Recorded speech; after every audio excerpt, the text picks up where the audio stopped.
540 years after it was created, the world's oldest bank has a very modern-day problem: not enough capital. To pass new stress tests and meet tougher rules applying from 2019, it needs more. And it's not the only one. UBI Banca got in there last month, announcing plans to raise €1 billion. Intesa Sanpaolo, Italy's number 2 bank, is tapping markets for as much as €5 billion.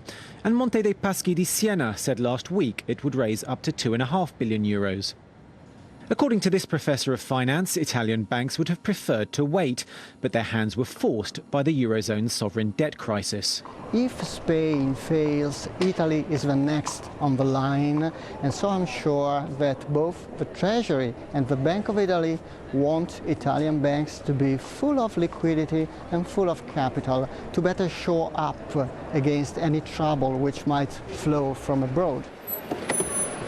That should help avoid embarrassing Mario Draghi, the Italian favourite to be the next president of the European Central Bank, and ensure Italian lenders pass the latest round of stress tests.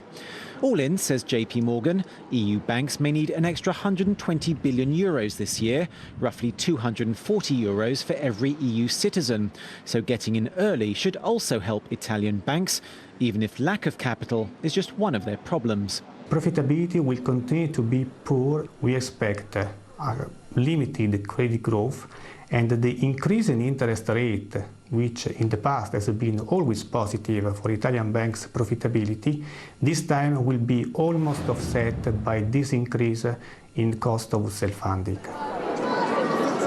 Italy's sluggish economy will hardly help. And if its banks are deemed systemically important under new international capital rules, they may have to raise even more money than they've announced, with no guarantee that investors will be happy to foot the bill. Elliott, Gotkine, Bloomberg.